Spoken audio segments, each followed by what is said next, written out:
আসসালামু আলাইকুম। দেখেন বাজার থেকে এই মাছগুলো আমরা আজকে নিয়ে আসছি। মাছগুলোর নাম কি আমি জানি না সঠিক। এই যে দেখেন এগুলো অনেক পাতলা এবং মাছগুলো খুবই সুন্দর দেখতে। এই যে আমি এখন এগুলো কেটে পরিষ্কার করে নিয়ে এসেছি। এখন আমি এগুলো রান্না করার জন্য চলে যাব চুলায়। এই যে দেখেন খুবই সুন্দরভাবে ধুয়ে এবং পরিষ্কার করে নিয়েছি, একদম সাদা হয়ে গিয়েছে।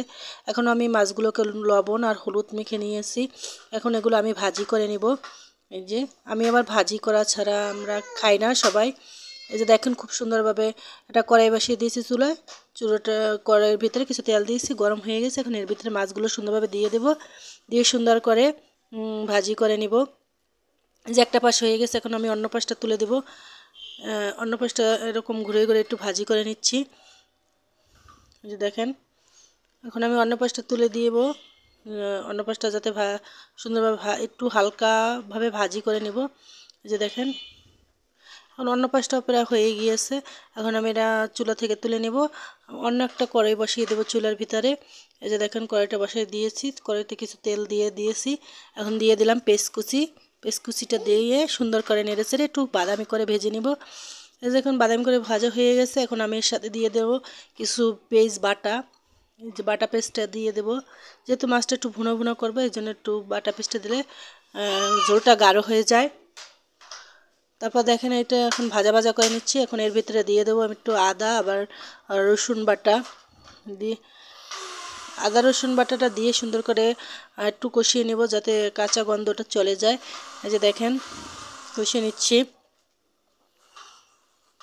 এখানে ভাজা ভাজা হয়ে গেছে, এখন আমি এর ভিতরে দিয়ে দেব কিছু পরিমাণ পানি।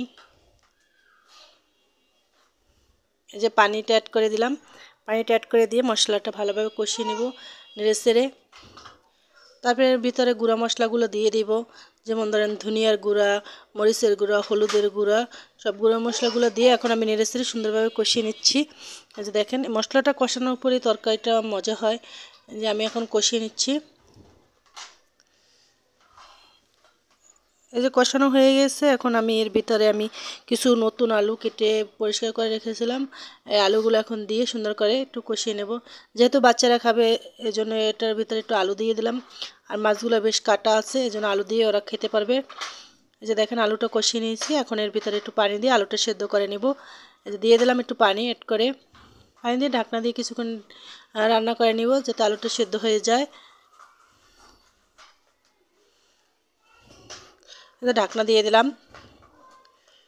যে পর্যায়ে আলুটা আমার সেদ্ধ হয়ে গেছে এবং মশলাটা কষানো হয়ে গেছে, এখন দেখেন ঝোলের পানি দিয়ে দেবো।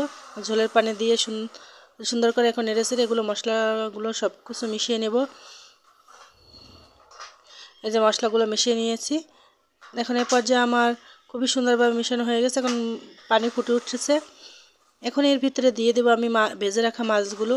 এই দেখেন ভেজে রাখা মাছগুলো এক এক করে সুন্দর করে দিয়ে দিচ্ছি।